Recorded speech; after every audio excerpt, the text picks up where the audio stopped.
So much has happened. So much that we shouldn't have lived through.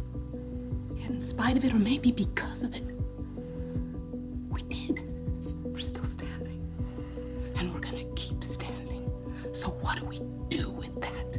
The first half of season 7 was very much about these characters and the audience finding their way forward from an incredible trauma. It was really about adjustment to who you are in the wake of it and how you piece yourself together, and can you? It was something that will take so much time to recover from. Everybody is broken. We have to grieve, we're in mourning, but at the same time we have to pick up the pieces and figure out how we move forward. Let me put this to all of you as clearly as I can. I'm not in charge anymore. Negan is. The worst was seeing Rick just so defeated. It makes Rick believe that the only way forward is compliance. It's not how the group is built to actually cater to this type of oppressive tyranny. It begins with a man being obedient and going out of his way and risking his life for Negan in order to preserve life in Alexandria. But throughout, there are successions of moments that change his mind and makes him realize that this is an untenable situation.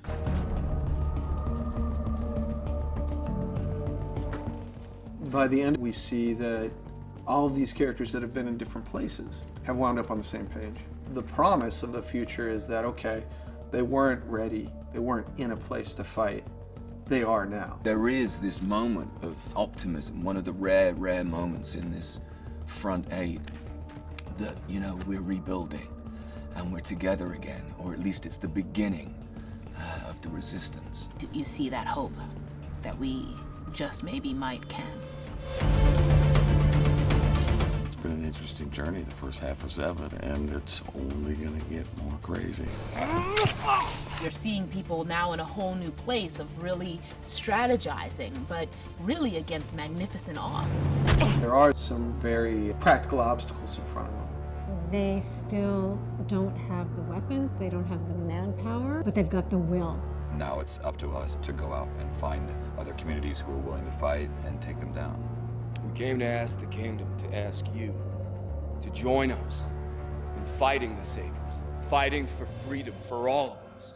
In the second half of season 7, there's a storm coming. And it is a very different fight. It can't be won with just physical force. What we're building toward the end of 7 is Rick trying to reemerge and find himself again, and Negan is still there with a big smile on his face waiting. So, you know, we're getting to a breaking point. Hey YouTubers, it's Charlie. Walking Dead is back in a couple weeks, so let's break this down. Episode 9 is actually going to air the weekend after the Super Bowl. They're not going to try and beat the Super Bowl. Usually the Walking Dead ratings actually beat Sunday Night Football on a regular basis, but in the United States, it's just the most watched thing ever the night that it airs. It's kind of like watching the World Cup of soccer. Like, everybody is watching it the night it airs, so it is foolish to try and air some other big program against it. So there will be a new Walking Dead giveaway. All you have to do to enter is be a subscriber and leave a comment on this video. You can kind of see from the footage that this is all March to War stuff. Rick Grimes, the survivors, meeting with the people at Hilltop, Jesus deciding to go meet the kingdom and start to assemble their team, because everybody has something that the other group needs. They need weapons. That's where the kingdom comes in.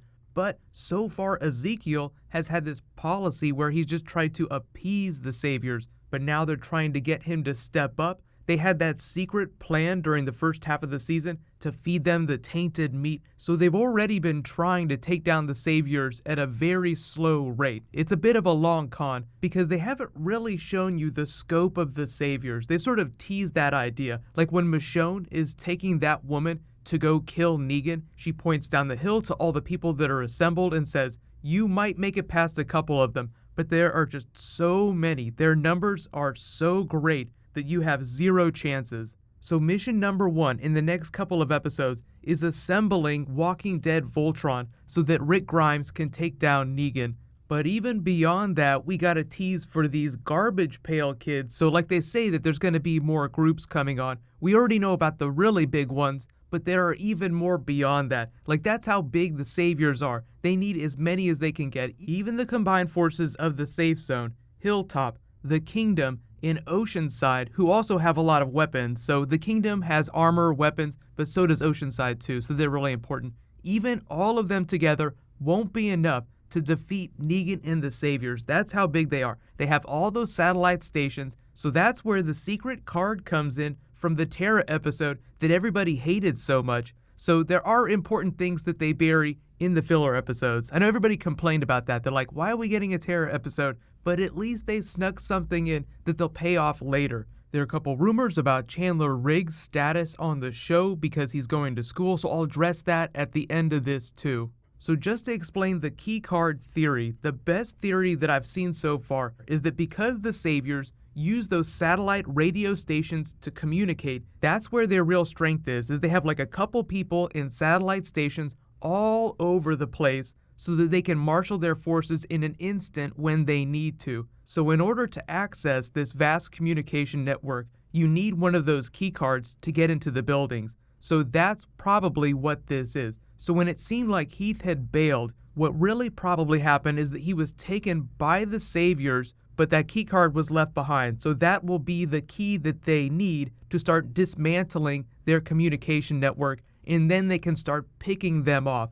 Because a group like Negan's, you can't just take them head on. They would totally lose. You have to flank them, take their advantages away, and that gets into their communication network. So you guys can let me know, how do you think that they're going to start fighting the Saviors? They've got the tainted meat so far, they've got the weapons from Oceanside, and now once they figure out what they have, they can start picking them off one at a time, like the little pockets of the Saviors, before they go full on to Negan's home base. So what about Chandler Riggs? There's rumors that what's going to happen at the end of Season 7 before Season 8 is that there'll be a time jump, and it'll explain how Carl is getting so big so fast. So that doesn't mean that he's absolutely done with the show, but he will be on it a little bit less. That's just what I'm expecting between classes. So he'll come back on, they can do flashbacks. So that doesn't mean that they're going to kill Carl off. He's still going to be Walking Dead family. He'll still come back on, but it won't be as much as he's been on in the past. Although to be honest, there haven't been that many Carl episodes to begin with. So it's not like they're going to be changing things a lot. It's just that you will notice him much less. But it all depends on what he does with his Season 8 contract. His 7-season contract was up, so anything could change. He could change his mind and just film all of his stuff around his school schedule. So he'll still be doing Walking Dead stuff no matter what. It's just a question of how much Walking Dead stuff. But what's going to happen this weekend, because there's not going to be an episode, they will probably drop some new footage. So I'll do a new video in the next couple days. But later tonight, I have some new Marvel, Guardians of the Galaxy, there's new Star Wars Episode 8, some new Game of Thrones that I'll be posting, so I'll try to get that stuff out as fast as possible. While you guys wait for that to post, you can click here for all my Walking Dead Season 7 videos, and you can click here to learn about the zombie Flash on Legends of Tomorrow. Thank you so much for watching, everybody. Let's high five. I'll see you in the next video.